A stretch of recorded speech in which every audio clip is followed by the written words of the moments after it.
오늘 읽은 말씀을 가지고 감사 찬양할 이유 있네라는 제목으로 함께 은혜를 나누게 됩니다. 세상 노래야 모든 사람이 부를 수가 있습니다. 그러나 하나님께 올려드리는 찬송은 오직 구원받은 성도만 부를 수 있는 것입니다. 구원받은 성도는 그 소망이 하나님께 있기 때문에 하나님 살아계시고 그를 찾는 자들에게 상 주시는 하나님이심을 믿기 때문에 그 하나님 앞에 찬양할 수 있는 것입니다. 하나님께서 역사의 수레바퀴를 움직이시고 계신 것을 믿기 때문에 하나님께 찬양할 수 있는 것입니다. 그분이 자기 뜻대로 다스리시는 주권자임을 믿고 그분이 마침내 승리하심을 믿기 때문에 주께 붙어있는 모든 성도 역시 승리할 수 있음을 믿기 때문에 현실은 암담하지만 우리가 하나님을 찬양할 수 있는 줄로 믿습니다. 우리가 세상을 보면 참 암담합니다. 우리가 전례 없이 만난 이 코로나 상황도 그렇고 또 러시아가 우크라이나를 침공한 일도 그렇고 또 이제 우리가 대통령 선거를 앞에 두고 있습니다만 한치 앞이 보이지 않습니다. 어떤 세상이 우리 앞에 눈앞에 징계될지를 아무도 알지 못하기 때문에 우리의 마음이 착잡합니다. 이 모든 요소를 어느 구석을 보아도 교회의 앞날이 밝지 않습니다. 이처럼 세상을 보면 앞날이 암담합니다. 우리가 잘 살아도 아무리 기술 문명이 발전해도 영혼에는 어두운 그림자가 들어올 수밖에 없는 것입니다. 마음에는 점점 편식이 쌓여들고 있습니다. 그러니 세상을 보면 마음이 착잡합니다. 그런데 이상하게 하나님이 보여주는 것을 보고 하나님이 들려주는 말씀을 들으면 오늘 우리의 마음속에 희망과 찬양이 솟구치는 것을 느낄 수가 있습니다. 우리가 이사야서를 계속 새벽마다 저녁마다 묵상하고 있습니다만 1장부터 11장까지는 하나님이 유대의 심판과 오래의 심판을 말씀하고 있습니다. 11장이 끝나고 12장이 찬송의 울렁증을 볼 수가 있습니다. 그 다음에 13장부터 23장까지는 열방에 대한 심판과 구원을 말씀을 전하고 있지 않습니까? 이제 24, 25, 26, 27장이 결론 부분이 되겠습니다만 이 넉 장은 그 찬양 부대인 것을 볼 수가 있습니다. 그 속에 25장이야말로 이 찬양의 진수로 우리 가운데 올려 퍼지고 있는 것을 볼 수가 있습니다. 여러분 구원받은 성도는 현실만 보는 것이 아닙니다. 하나님이 보여주신 것을 볼 수 있기 때문에 하나님이 들려주신 것을 들을 수 있기 때문에 하나님이 주권자이심을 믿기 때문에 미래의 모든 영광을 우리가 가불해서 미리 당겨서 하나님을 찬양할 수 있는 능력을 가진 사람이 성도인 것입니다. 그러므로 찬송은 구원받은 성도의 마땅한 법. 히브리서 10장 15절에 그러므로 우리는 예수로 말미암아 항상 찬송의 제사를 하나님께 여러분 찬송의 예배는 이거 뭐야? 무슨 찬송을 그리 많이 부르노? 그렇게 짜증을 내는 데 있습니다만 찬송 자체가 하나님께 올리는 제사. 찬송의 제사를 하는 이는 그 이름을 지으면 예술의 예비 우리가 전도도 전도했거든요. 찬송도 하나님 앞에 올려드리는 입술의 열매라는 것입니다. 찬송을 통해서 아름다운 입술의 열매 복을 쌓아가시는 저와 여러분 되시기를 주님의 이름으로 축원합니다. 그렇다면요 오늘 본문이 말하는 우리가 감사 찬양해야 될 이유가 무엇입니까? 또 감사 찬양할 제목을 찾자면 말할 수 없이 많은 것들이 감사합니다. 오늘 내가 살아 숨쉰다는 자체가 참 감사할 것입니다. 그러나 하나님께서 우리 가운데 어떤 일을 행하셨기 때문에 우리가 하나님을 감사 찬양할 수밖에 없는 것입니다. 첫 번째로 왜 우리가 감사 찬양해야 합니까? 하나님께서 우리를 대적으로부터 지켜주셨기 때문에 그렇습니다. 1절부터 5절까지는 일종의 개인적인 신앙 고백이라고 말할 수 있습니다. 1절에 보시면 여호와여 주는 나의 하나님이시라. 내가 주를 높여. 나의 하나님, 내가 주를 높여. 뭐든지 내 것이 되어 있습니다. 집도 우리 집일 때 기분 좋은 것입니다. 차도 내 차일 때 마음대로 쓸 수 있는 실력도 진짜 그것이 남에게 빌려온 것이 아니라 내 것일 때 내가 자유롭게 할 수가 있는 것입니다. 하나님도 내 하나님이거든요. 그 하나님이 참 있습니다. 다윗의 삶이 성공적인 이유가 어디 있습니까? 저는 이 한마디 지난 고백이라고 생각합니다. 시편 18편에 가면 1절부터 2절에 다윗이 이런 고백을 하고 있습니다. 나의 힘이신 여호와여 내가 주를 사랑하나이다. 2절 보십시오. 여호와는 나의 반석이시오, 나의 요새시오, 나를 건지시는 이시오, 나의 하나님이시오, 내가 그 안에 피할 나의 바위시오, 나의 방패시오, 나의 구원의 뿌리시오, 나의 산성이요. 1인칭이요 11번이나 나오면서 볼 수 있어요. 그만큼 다윗은 하나님을 자기 하나님으로 삼았기 때문에 그 삶 속에 능력이 나온 것을 우리가 볼 수가 있어요. 그런 사람은요, 하나님의 능력을 경험하면서 날마다 하나님을 찬양하지 않을 수가 없는 것입니다. 저는요, 하나님이 나의 하나님이시라는 것을 너무 좋아해요.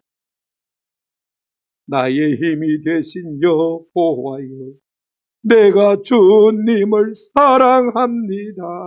그때 보시면 구름이 이렇게 나오고 있습니다. 나의 하나님, 나의 하나님, 주는 나의 여호와, 나의 구세주. 하나님을 나의 구세주로 모신 사람은요, 늘 감사하며 찬양하지 않을 수가 없는 것입니다. 그 하나님이 우리 가운데 무엇을 어떻게 행하신 하나님이십니까? 1절 한번 다시 보시기 바랍니다. 1절에 이렇게 말하고 있습니다. 중간에 주는 기사를 옛적에 정하신 뜻대로 성실함과 진실함으로 행하셨습니다. 하나님이 나의 하나님이 되신 이유가 뭐냐? 하나님께서 옛적에 정하신 뜻대로 성실함과 정직함으로 우리 가운데 가셨다, 이렇게 말하고 있는 것을 볼 수가 있습니다. 여러분, 이 땅에 일어나는 모든 사건과 역사는 우연히 하나도 없습니다. 하나님이 옛적에 정하신 뜻대로, 계획대로, 목적대로 다 나타나는 것입니다. 그러니까 역사의 주인은 하나님이십니다. 내 삶의 모든 주변의 상황들도 하나님이 주관하시는 것입니다. 주께서 옛적에 정하신 성실함과 진실함으로 우리 가운데 일을 행하고 계신 것을 볼 수 있습니다. 그렇다면 구체적으로 우리 가운데 우리 주님께서 어떻게 행하셨습니까? 첫째로 여러분, 우리가 감사 찬송할 수밖에 없는 이유가 뭐냐면 주께서 성읍의 대적을 황폐하게 하셨기 때문에 우리가 하나님 앞에 감사 찬송하지 않을 수가 없는 것입니다. 2절 3절을 보시기 바랍니다. 주께서 이게 가로 열고 대적의 성읍을 돌무들고 만드십니다. 견고한 성읍을 황폐하게 하시며 외인의 궁성을 성읍이 되지 못하게 하사 영원히 건설되지 못하게 하셨습니다. 여러분, 지금 이사야가 이 예언을 하고 있을 때 그 당시의 상황이 어떠했습니까? 주전 720년에 북쪽 형제국가인 북이스라엘은요, 아수르에게 삼켜버리고 말았습니다. 나라가 망하고 없어졌습니다. 이제 주전 586년에 바벨론이 남유다를 이어사고 예루살렘을 삼키려고 하고 있습니다. 망하기 직전입니다. 현실을 보면 암담하기 짝이 없지 않습니까? 그런데 그는 하나님이 돌려주시고 하나님이 돌려주는 것을 보고 있습니다. 그는 이미 세월을 앞당겼어요. 바벨론이 망하고 아수르가 망하고 그 모든 것을 황폐하게 만드시고 다시 서지 못할 것을 바라보고 있는 것을 볼 수가 있습니다. 여러분, 인간이 만든 것, 인간에게 속한 것은 영원한 것이 하나도 없습니다. 하나님께서 흔들으시는 큰 무너질 수밖에 없는 것이 인간과 인간에게 속한 것입니다. 그러니 여러분 한번 생각해 보십시오. 우리의 모든 대적들의 성읍을 황폐하게 하시는 그 하나님으로 말미암아 우리가 찬양하지 않을 수가 없는 것입니다. 그런가 하면 또 하나 찬양할 이유가 있습니다. 여러분 4절 보시기 바랍니다. 우리 주께서 우리의 온전한 요새와 피난처가 되시기 때문에 우리가 하나님을 찬양하지 않을 수 없는 것입니다. 4절 보세요. 주는 포악자의 기세가 성벽을 치는 폭풍과 같을 때에 빈궁한 자의 요새이시며 환난을 당한 가난한 자의 요새이시며 폭풍 중에 피난처시며 폭양을 피하는 그들이 되셨사오니, 그렇게 말하고 있습니다. 그런 것입니다. 그런 이 말이 참 멋있어요. 포악자의 기세가 성벽을 치는 폭풍과 같아. 여러분, 사막에 모래폭풍이 몰아치면 피할 곳이 없어요. 그 사막에 떼약볕이 폭염이 내리 쏙 있어가면 그 사막에 무슨 그늘이 있습니까? 피할 곳. 오늘 우리가 살아가면서 이와 같은 것을 느껴본 적이 있습니다. 포악자의 기세가 성벽을 치는 폭풍과 같은 어떤 방도를 지어도 피할 수가 없는 사면초가의 위기를 여러분 경험해 보신 적이 있습니까? 저는 안쓰러움이 있습니다. 그러나 우리 하나님은요, 포악자의 기세가 폭풍을 몰아치는 폭풍과 같을지라도 하나님이 자기 백성의 요새와 피난처가 되신다고 말씀하고 있습니다. 성도가 이 세상을 사는 동안에 악인들로 말미암아 가난하게 될 때 하나님이 우리의 피할 바를 가지시고 요셉을 주시고 성도가 이 세상을 사는 동안 악인들로 말미암아서 환난 가운데서 많은 핍절을 겪고 여러분 성도들이 고난을 당할 때 우리 예수님 예수 믿는 사람이 얼마나 잠 못 자는 집같았습니까? 그럼에도 불구하고 하나님께서는 반드시 그 백성의 요새가 되십니다. 셋째, 성도가 이 세상을 사는 동안에 악인들로 말미암아 비바람이 크게 몰아칠 때 하나님께서 그들의 피난처가 되죠. 넷째, 성도가 이 세상을 사는 동안에 악인들로 말미암아 마치 뜨거운 태양이 내리치는 같은 그 폭염 가운데서 하나님께서 그늘이 되었죠. 말씀하시면서 볼 수가 있습니다. 이 말씀을 그대로 믿습니다.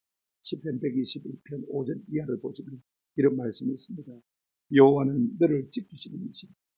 여호와께서 내 오른쪽에 내 그늘이 되시는 낮에 해가 너를 상치 못하며 밤의 달도 너를 해치 아니하리라. 할렐루야. 어떤 더위도 어떤 추위 하나님께서 지켜주실 것을 볼 수가 있습니다. 모든 환난을 면하게 하실 것이기 때문에 우리가 주님을 찬양하지 않을 수가 없는 것입니다. 실제 여러분 주께서 우리의 소란과 대적의 소란과 교만을 놔두시기 때문에 우리가 주님을 찬양할 수밖에 없습니다. 5절 보시기 바랍니다. 마른 땅에 폭양을 취함같이 주께서 이방인의 소란을 그치게 하십니다. 폭양을 구름으로 가림같이 포악한 자의 노래를 낮추십니다. 여러분 세상에 힘있고 권세 있는 사람은 일단 말이 많아. 지가 다 한 것처럼 지가 최고로 똑똑한 것처럼 목에 힘주고 크게 말하고 말 많이 하는 것을 볼 수가 있어요. 우리 종에 가도 큰 교회 목사님들이 역시 그만하게 말 많이 합니다. 세상 사람들은 지가 쥐가 있고 권세가 있으면 막 떠들어요. 지가 찔린 것처럼 떠들어요. 지 주장이 전부가 옳은 것처럼 이야기해요. 이방인들이 그렇다 합니다. 그와 같이 떠들어대는 소란을 우리 하나님께서 어떻게 한다고요? 거치게 입닥쳐. 폭양을 구름으로 가린 같이 포악한 자의 노래를 낮추시리라. 할렐루야. 세상 가운데서 자기가 의기양양하게 승리한 것처럼 그 노래를 부르고 있는 사람들은 그 교만을 하나님께서 낮추시겠다고 말씀하셨죠. 그렇습니다. 우리 하나님은 자기 백성을 가만히 지키시는 분입니다. 우리 예수님 요한복음 10장 28, 29절에 이렇게 말씀하셨습니다. 내가 너희에게 영생을 주노니 영원히 멸망하지 아니할 것이요 또 그들을 내 손에서 빼앗을 자가 없느니. 29절 보십시오. 같이 읽겠습니다. 시작. 그들을 주신 내 아버지는 만물보다 크시며 아무도 아버지의 손에서 빼앗을 수 없느니. 인생이 하나님을 이길 수가 있겠습니까? 할 수 없습니다. 우리 하나님이 그 하나님이 우리 하나님이 되시고 우리가 이길 수 있고 이로 말미암아 하나님을 찬양하지 않을 수 없는 것입니다. 데살로니가후서 3장 3절에 이런 말씀이 있습니다. 주는 미쁘사 너희를 굳건하게 하시고 악한 자에게서 지키시리라. 할렐루야. 그러므로 우리 성도는 대적의 성읍들을 황폐하게 하시고 성도의 요새와 피난처가 되어주시며 대적의 소란과 교만을 낮추시는 이 하나님으로 말미암아 자기 백성을 지키시는 하나님으로 말미암아 우리가 감사하고 찬양하지 않을 수가 없는 것입니다. 시편 31편 23절에 너희 모든 성도들아 여호와를 찬양하라. 무엇 때문에 하나님을 찬양하는 것입니까? 여호와께서 진실한 자를 보호하시고 한번 더 합시다. 교만하게 행하는 자에게는 엄중히 갚으시리라. 진실한 성도들을 하나님이 지키시고 교만하게 하는 자들에게는 엄중히 갚으시리라.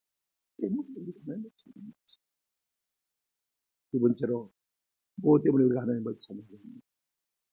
왜 우리가 하나님을 찬양해야 합니까? 하나님은 자기 백성을 위로하시는 하나님이십니다. 그렇습니다.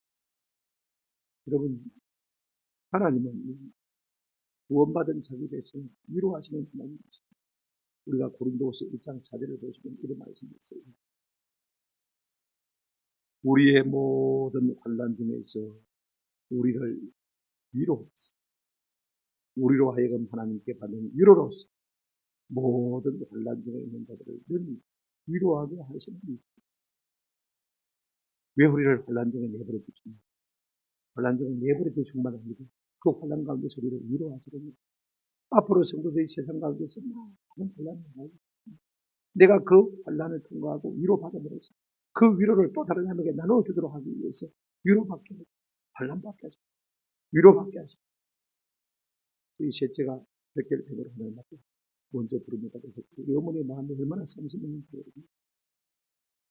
얼마나 많은 분들이 와서 위로해도 마음이 위로가 되지 않습니다. 그때 우리 장로님 부인이 김순학 권사님 여러 가지로 위로했습니다. 위로를 받고 그러니까 마지막으로 하시는 말씀이 딱 이렇게 말씀하십니다. 정색을 하시고 너는 그래도 미기는 안 봤니? 나는 내 새끼 미기도 못 봤다. 먹을 것은 먹이지 않느냐. 내 새끼는 먹이지 못해서 굶었다. 그 한마디 하시니까 우리 어머니가 정색하고 바라봅니다. 그 한마디는 이곳에 하나님 앞에 그 환난과 시험을 이기고 승리하고 하나님은 이렇게 우리를 위로하시는 하나님이신 줄로 믿습니다. 무엇으로 위로하십니까?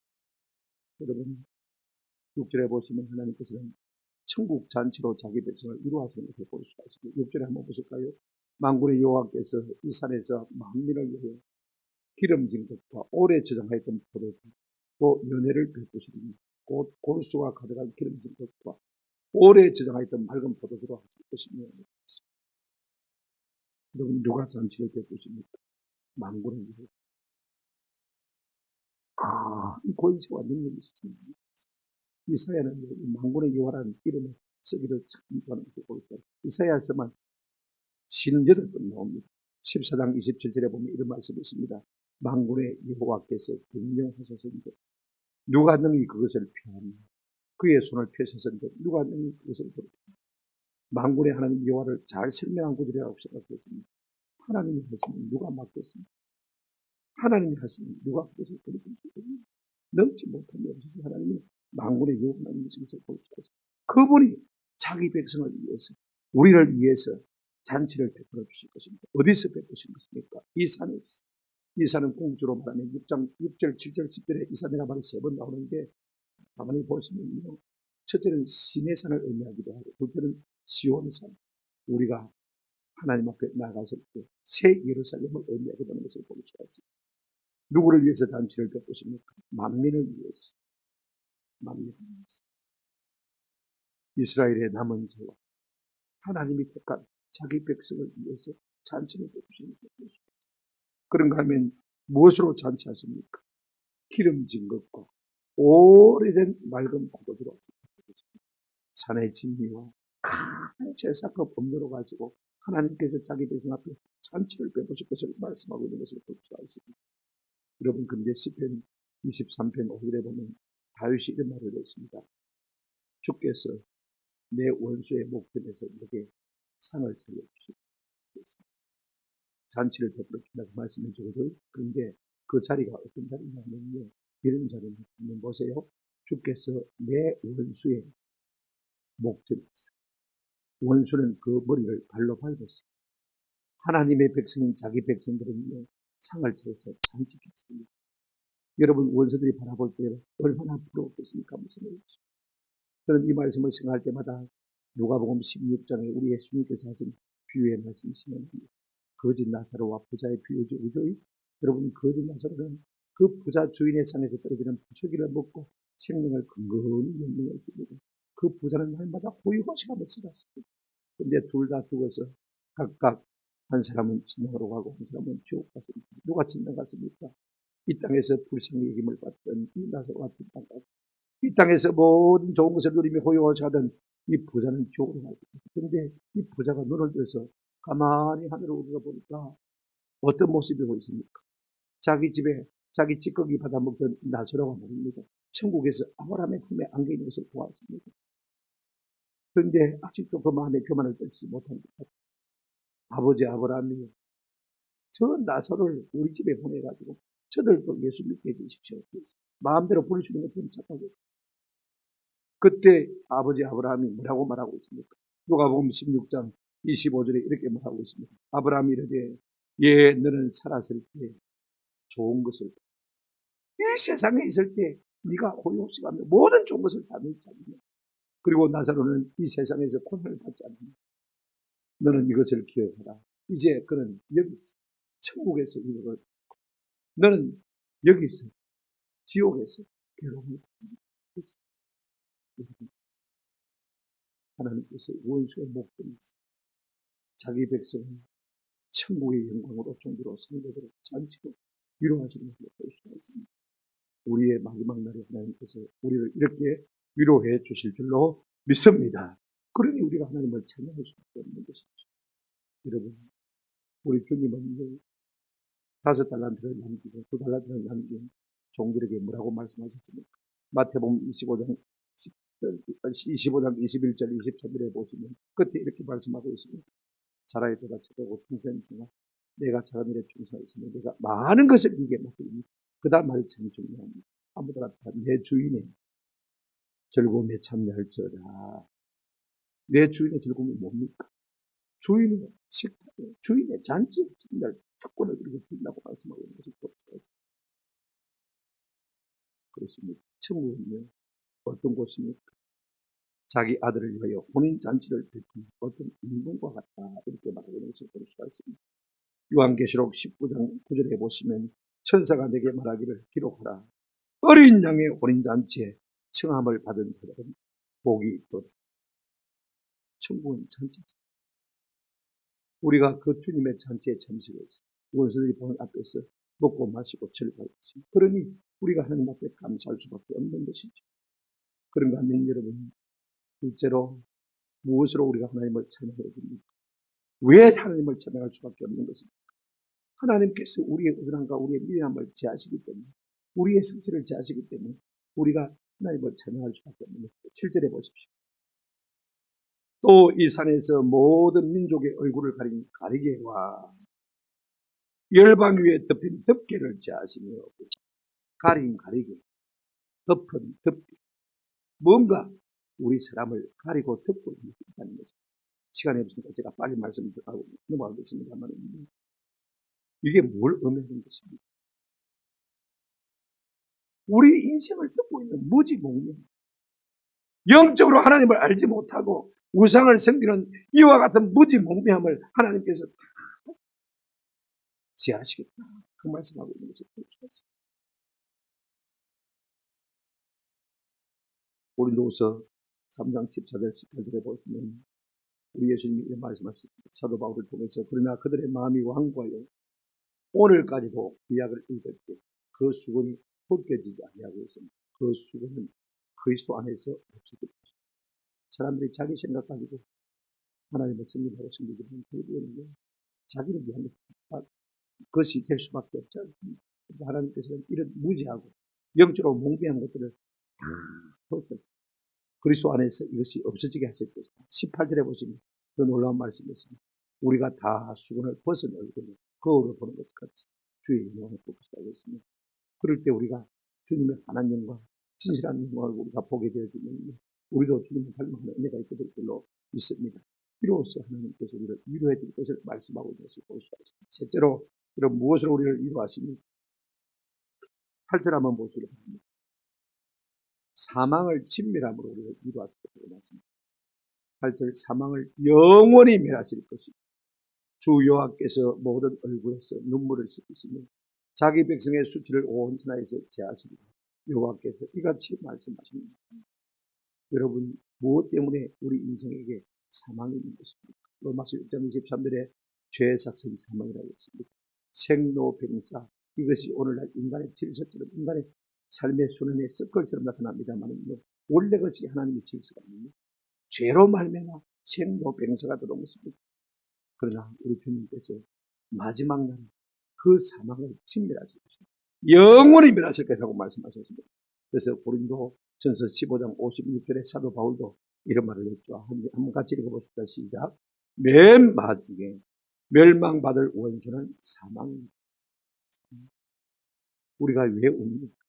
왜 눈물을 흘립니까? 사망 때문에 울지 않습니다. 죽음 때문에 울지 않습니다.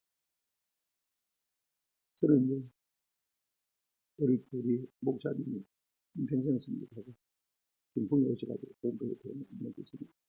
제가 신학교 하는 거 있으니까 영혼의 했던 동문에서 목사님이 되어가지고 한 번은 저를 고용해 주기로 말씀드렸습니다.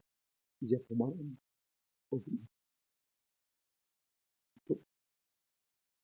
오지 마라. 초합니다. 나이 들어 병들어 버립니다. 초합니다. 사마리아에서 다른 박질하는 그 모습 참 없습니다. 그래서 저는 그때 죽음이 부끄러운 것입니다. 여러분, 사망을 눈앞에 두고 있는 사람은 다 부러울 수밖에 없는 것입니다. 왜냐하면 그것이 죄의 삭신 것을 우리가 알기 때문에 그렇지 않습니까? 그렇습니다. 그런데 하나님께서 자기 백성을 어떻게 이루었습니까? 사망을 영원히 멸하심으로 말미암아 그의 눈에서 눈물을 닦아주시며 수치와 부끄러움을 제하심으로 자기 백성을 위로하시는 것을 볼 수가 있습니다. 여러분, 우리 주님이 오시면 그 크고 부드러운 손으로 자기 백성들의 눈에서 눈물을 닦아주십니다. 요한계시록 7장 17절에 이는 보좌 가운데 계신 어린 양이 그들의 목자가 되사 생명수泉으로 인도하시고 그 다음 뭐라고 했습니까? 하나님께서 그들의 눈에서 모든 눈물을 마실 것이라 주셨습니다. 죄가 있고 상처가 있고 사망이 있다면 어떻게 우리 눈에서 눈물이 씻겨지겠습니까? 영원히 사망을 멸하시기 때문에 우리의 눈에서 눈물이 그치는 그와 같은 기쁨을 누리게 될 줄로 믿습니다. 하나님은 요한계시록 21장 4절에 이렇게 말하고 있습니다. 21장 4절에 모든 눈물을 그 눈에서 닦아. 어떻게 그 눈에서 눈물이 닦일 수가 있는 것입니까? 그 다음 말씀이 중요합니다. 다시는 뭐가 없고요? 사망이 없고. 사망이 없으니까 뭐가 없습니까? 애통이, 복도 없고, 그지? 사망이 없으니까 아픈 것도 이제 필요가 없다는 거지. 아픈 것이 다시 있잖아요. 이것이 하나님께서 자기 백성이 주시는 위로인 것입니다. 그러니 우리가 위로 때문에 우리 하나님을 찬양하지 않을 수가 없는 것입니다. 왜 우리가 하나님을 찬양해야 합니까? 자기 백성을 위해서 천국잔치를 원수 앞에서 베풀어 주시고 자기 백성의 우둔함을 무지몽매함을 다 제하시고 그런가 하면 철천지 원수인 사망을 영원히 멸하시는 말미암아 자기 백성을 위로하십니다. 그 위로를 누리기 받은 주의 백성들이 우리 하나님을 찬양하지 않을 수 없는 것입니다. 저는 우리 모두가 이 위로로 말미암아 우리 하나님을 찬양하는 은혜가 있기를 주님의 이름으로 축원합니다. 저 하늘에는 눈물이 없네 거기는 슬픔도 없네. 이 찬송 우리 한번 같이 불러보실까요? 한 두 분만 이제 같이 한번 불러보세요.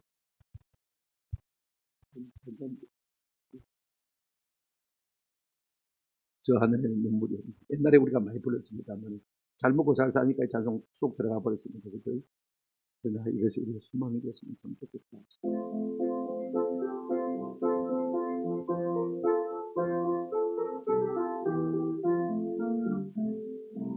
저 하늘에는 눈물이 없네 거기는 슬픔도 없네. 저 하늘에는 눈물이 없네 거기는 성리만 있네. 고통은 모두 다 사라져 버리고 영광만 가득 차겠네. 우리의 주님과 나 함께 있을 때 영원한 기쁨 있겠네. 한 번 더 부르십시다. 저 하늘에는 눈물이 없네 거기는 슬픔도 없네. 저 하늘에는 눈물이 없네 거기는 성리만 있네. 고통은 모두 다 사라져 버리고 영광만 가득 차겠네. 우리의 주님과 나 함께 있을 때 영원한 기쁨 있겠네. 천국의 영광을 우리에게 주십니다. 우리가 주님을 찬양하지 않을 수 없는 것입니다. 큰 세 번째로 왜 우리가 하나님 앞에 감사 찬양해야 합니까? 하나님은 우리의 대적을 밟아서 능멸할 수 있기 때문에 우리가 하나님을 찬양하다닐 수 없는 것입니다. 9절부터 12절은 공동체 노래입니다. 구속받은 성도들이 함께 부르는 찬송입니다. 1절에 보시면 나의 하나님, 내가 주를 찬양한다고 했습니다. 그런데 여러분 9절에 보시면 이렇게 말하고 있습니다. 그날에 말하기를 이는 우리의 하나님이시다. 이제 우리가 찬양하고 있습니다. 우리 구원받은 구속받은 성도들이 하나님을 찬양합니다. 우리가 그를 기다렸으니 그가 우리를 구원하시기 때문에 여러분 성도의 삶은 신앙생활 하나님을 기다리는 삶입니다. 아멘. 못 기다려서 금방 내가 해결하는 것입니다. 하나님의 때를 기다리고 하나님의 응답을 기다리고 하나님의 구원을 기다리는 것이 성도의 신앙생활인 줄로 믿습니다. 좋은 신앙은 잘 기다리기 때문입니다. 이게 참 창세기 49장 18절에 보면 야곱이 이런 고백을 합니다. 한번 따라서 여호와여 나는 주의 구원을 기다리니 주의 구원 그렇게 인내하고 인내합니다. 계속해서 하나님께서 온전한 구원을 내게 베풀어 주시겠다 기다리겠다고 말씀하고 있습니다. 시편 37편 7절입니다. 여호와 앞에 잠잠하고 참아 기다리라. 자기 길이 형통하며 악한 꾀를 이루는 자 때문에 불평하지 말자. 예수 안 믿어도 악해도 잘만 사는데 나는 이게 뭡니까? 하나님 원망하고 불평하지 말라는 것입니다. 여호와 앞에 잠잠하고 참고 말아 기다리라. 하나님께서 때가 되면 갚아주시는 것입니다. 그래서 시편 30편 6절에 다윗은 이런 고백을 했습니다. 파수꾼이 아침을 기다립니다. 내 영혼이 주를 더 기다립니다. 참으로 파수꾼이 아침을 기다립니다. 여러분은 파수꾼 뭘 해봤습니까? 저는 전방철책에서 1년 반 동안 밤을 쉬어봤어요. 그 혹도가 겨울밤에 영하 40도, 50도 들어가면 1분을 견디겠습니다. 1분을 지내는 것이 몇 년을 보니까. 그러니 날이 밝고 아침에 오기 얼마나 기쁘겠어요. 그런데 지금 다윗은 파수꾼이 아침을 기다립니다. 내 영혼이 주를 더 기다린다고 말했어요. 이게 진짜 좋은 신앙인 것입니다. 끝이 어떻습니까? 예레미야 애가 3장 25절에 기다리는 자들에게나 구하는 영혼들에게 여호와는 선 반드시 하는 영혼을 하나님 그의 신으로 갚아주시겠다고 말하고 있습니다. 이사야 30장 18절에도 하나님이 기다리심으로 너희도 기다리는 사람이라고 말씀했습니다. 이렇게 말하고 있습니다. 한번 같이 읽어보실까요? 시작. 그를 기다리는 자마다 복이 기다리지 못해서 내 힘으로 기다려드릴 사람이 복이 있는 것이 아니라 그를 기다리는 자마다 뭐가 있도다? 복이 있다. 신앙생활, 좋은 신앙생활입니다. 뭘 기다리는 것입니까? 하나님께서 내 모든 문제를 시원해 주실 것을 기다리는 사람입니다. 마침내 하나님께서 어떻게 하실 것입니까? 10절에 보시기를 바랍니다. 하나님은 대적을 초계같이 건물처럼 지푸라기처럼 밟으실 것입니다. 10절에 여호와의 손이 이 산에서 나타났으니 모압이 그런 물 속에서 초계가 밟힌같이 자기 처소에서 밟힐 것인데 어떻게 말하고 있습니다. 여러분 이게 모압은 이스라엘과 오랜 숙적입니다. 항상 이스라엘을 괴롭혔던 사람입니다. 대적의 대명입니다. 하나님께서 모압만 그렇게 하시는 것이 아니라 이스라엘 백성의 모든 대적에게도 그와 같이 하실 것이라고 했는데 여러분 하나님의 손은요 자기 백성을 돌보는 손입니다. 하나님의 발은 악을 심판하는 발입니다. 이렇게 말하고 있습니다. 여러분 제가 우리말 성경을 번역해 보니까 10절에 이렇게 말하고 있습니다. 여호와의 손이 이 산에 머물겠지만 하나님의 자기 백성의 손이 하나님의 손이 자기 백성에게 머물겠지만 모압은 지푸라기가 걸음 속에서 짓밟히고 그 아래에서 짓밟히고 하나님의 발은 원수를 밟으신다고 말하고 있는 것을 볼 수가 있습니다. 무슨 말이냐면요. 하나님의 손은 항상 자기 백성을 보호하시는 손입니다. 어떤 손입니까? 이사야 46장 12절에 보면 이렇게 말하고 있습니다.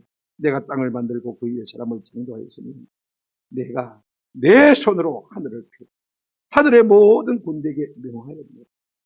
하나님의 손은 온 우주를 만든 손입니다. 전능한 손입니다. 능력의 손입니다. 그 손으로 내가 나의 백성을 붙들겠다고 말씀하셨습니다. 그런가 하면 하나님께서 자기 발로는 원수를 밟으실 것을 말씀하고 있습니다. 이런 모든 원수를 발로 밟으신 분인데 마치 그런 무더기처럼 말입니다. 똥통에 넣고 발로 밟으시아요. 왜 그런 무더기를 지푸라기 같은 거, 풀 같은 것을 갖다가 똥통에 넣고 발로 밟는 것입니까? 썩나 빨리 살아서 없을까? 그렇게 밟는 것입니다. 저도 어릴 때는 여름마다 꼴을 들고 그다음에 그것도 모자라면 저 바다에 가서 개인기로 지피를 싣고 와가지고 그럼더미를 산무더기치 만듭니다. 덩가덩가 쌓을 때마다 화장실 바닥까지 퍼가지고 말입니다. 똥을 갖다가 퍼붓고 장화로 싣고 발로 작은 발 고기들 그런 무더기를 갖다가 불쌍같이 한 서너 무더기 만들어야 가을 추수를 하고 겨울에 이제 논을 갈아엎어서 보리를 심을 때 그런 무더기를 거기에다 뿌릴 수가 있겠죠. 그래야 보리를 또 심을 수가 있지 않습니까? 무엇 때문에 그런 무더기를 만드는 것입니까? 썩어 없어. 발로 착 하나님은 원수를 그와 같이 하실 것이기 때문에 우리가 하나님을 찬양할 수밖에 없는 것입니다. 그런가 하면요, 11절 보시기 바랍니다. 하나님은 원수의 교만도 원수의 실력도 다 짓밟게 되었습니다. 11절 보십시오. 그가 헤엄치는 자가 헤엄치려고 손을 펴같이 그 속에서 그의 손을 펼 것이나 여호와께서 그의 교만으로 인해서 그 손이 능숙함에도 불구하고 그를 누르실 것이다.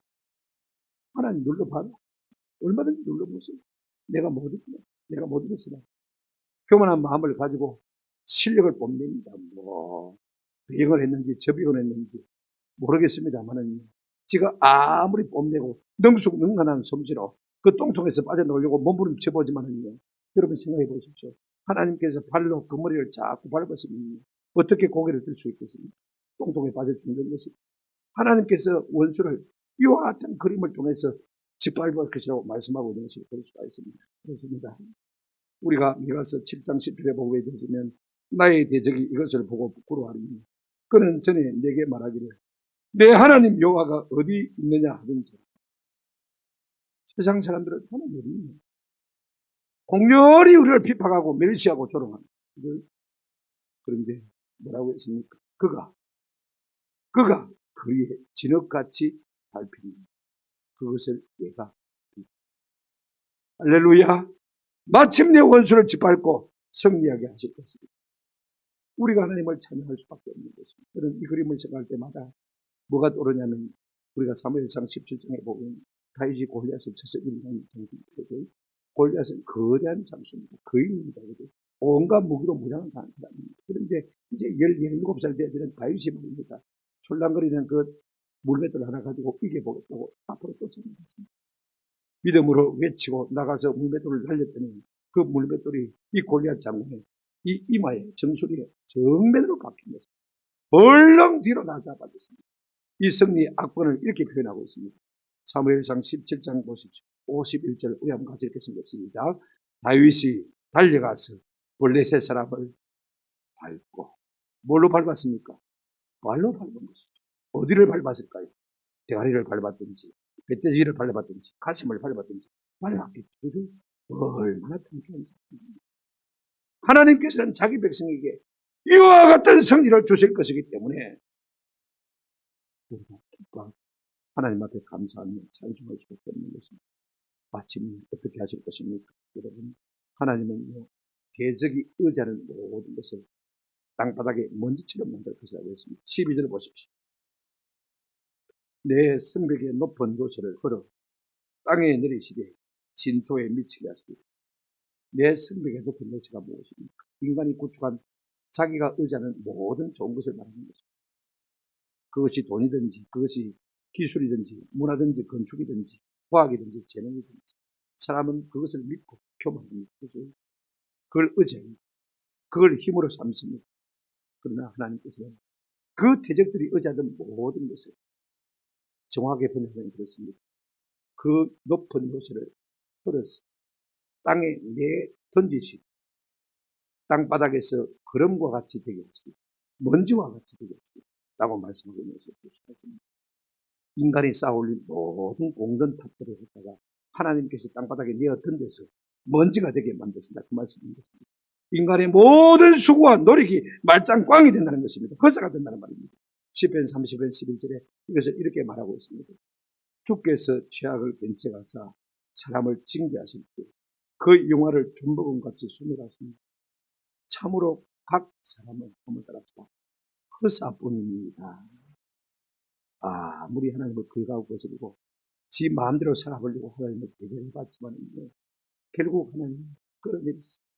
존버금같이 그 영화를 갖다가 없애버리시니까 각 사람의 수고가 헛된 일이 되고 말았다 그 말씀인 것입니다. 참으로 이렇게 상쾌한 장면입니다. 하나님을 대적하던 모든 자들을 하나님께서 끌어내려서 땅바닥에 던져서 먼지처럼 되게 하셨습니다. 우리가 하나님을 찬양해야 할 이유가 있다면 하나님이 세상과 세상에 속한 것을 심판하시기 때문에 그렇습니다. 하나님이 우리의 대적을 초계같이 밟을 것입니다. 원수의 그 능난한 실력도 하나님께서 발로 밟았을 것입니다. 원수의 모든 용화도 내동댕이 쳐서 땅바닥에 던져서 먼지와 같이 되게 하실 것입니다. 만물을 자기 발에 주실 것입니다. 그러니 우리가 하나님을 찬양하지 않을 수 없는 것입니다. 에베소서 1장 22절에 한번 같이 읽었습니다. 에베소서 1장 22절 그 다음 없으면 제가 읽어드리겠습니다. 또 만물을 그의 발 아래에 복종하게 하시고 그를 만물 위에 교회의 머리로 삼으시고 할렐루야. 보십시오. 우리 주님께서요 자기 백성을 어떻게 하신다고 했습니까? 먼저 우리 주님께서 원수를 발 아래 밟으시고 난 다음에 자기 백성을 만물 위에 머리로 씌우신다. 그런 날이 우리에게 올 줄로 믿습니다. 그러니 우리가 하나님 앞에 감사하고 찬양할 수밖에 없는 것입니다. 내가 비록 이 땅을 살면서는요 내 삶이 뭐가 내 시간 만한 게 하나 있습니까? 없습니다. 그러나 마지막 날에 원수를 짓밟으시고 그 원수의 머리를 짓밟게 하시는 우리 하나님으로 말미암아 우리가 감사하며 찬양할 수밖에 없는 것입니다. 이제 말씀을 맺습니다. 왜 우리가 감사 찬양을 드려야 하는 것입니까? 우리가 이 땅에 살 동안에 하나님께서 우리의 대적 가운데서 우리를 지키시고 그들이 아무리 날 때봐도 하나님의 손을 이길 수가 있습니다. 그러니 우리가 하나님을 찬양할 수밖에 없는 것입니다. 자기 백성을 위로하시기 때문에 우리가 하나님을 찬양할 수밖에 없는 것입니다. 마침내 마지막으로 모든 대적을 발로 밟고 능멸하시고 우리로 그 머리로 두시기 때문에 우리가 하나님을 찬양할 수밖에 없는 것입니다. 비록 우리가 천국에서는 감사와 찬양이 크지 않습니다. 여러분 우리가 요한계시록 4장 5장을 보게 되지만 어떻습니까? 계속 하늘에서 찬양이 울려 퍼지는 모습을 볼 수가 있습니다. 저는 어릴 때는 찬송을 좀 길게 부르거나 넓게 부르면 참 쉽더라고요. 제가 고등학교 때부터 새벽 기도를 나갔는데 우리 목사님이 그때 제 나이 좀 된 것 같아요. 그러니까 새벽에 찬송을 얼마나 느리게 부릅니까? 그럼 내가 답답해서 미치죠. 참 1절, 2절 읽는 것 간단하게만 부르고 말지. 그때는 아직 은혜를 못 받습니다. 내가 어느 한순간에 은혜를 받고 나니까 오늘도 우리가 찬송을 좀 긴 걸 안 불렀습니까? 몇 초 만에 된 겁니다. 벌써 끝난다고 생각해야 됩니다. 저는 1시간, 2시간 찬송을 불러도 찬송이 지겹죠. 여러분 우리가 찬송은 이 땅에서 예배하는 것은 천국처럼 천국은 맨날 찬송만 부르고 있을 것입니다. 여기서 우리가 찬송 실해가지고 천국에 가서 적응하겠습니까? 세상 노래가 좋은 사람들은 조금은 얘기하세요. 주께서 내게 베푸신 이 대적에게서 지키시는 구원에 나를 위로하시는 은혜, 마침내 나로 대적을 짓밟고 승리하게 하시는 이 은혜, 우리가 어째 천국에서 감사 찬양하지 않을 수가 있겠습니까? 순간순간 우리를 지키시고 우리를 위로하시고 대적을 이기게 하시는 우리 하나님 앞에 감사하며 사는 저와 여러분 되시기를 바랍니다. 찬송이 좋아지는 은혜가 우리 가운데 있기를 주님의 이름으로 축원하고 3월 이 새벽 기도에 드립니다. 여러분 이 새벽 기도에 나와서 우리가 좀 기도 안 나오면 찬송이라도 많이 부르시고 여기저기 뒤적뒤적 하지 마시고 그저 좀 찬송을 5번, 10번만 부르면요. 저는 실제 그런 체험을 많이 가지고 있어요. 한번 불러서 은혜가 안 되면 그 은혜가 두번 불러서 은혜가 안 되면 세 번 불러서 은혜가 안 되면 5번 부르고 5번 불러서 은혜가 안 되면 10번 부르면 10번째로 넘어가 버리면 한 소절을 마치지 못해서 눈물이 콧물이 쏟아져요. 은혜와 감격이 밀려나서 느낄 수가 있어요. 그런 은혜를 체험하시기까지 우리 하나님 앞에 감사하며 찬양하고 성령은 저와 여러분 되시기를 주님의 이름으로 축원합니다. 아멘.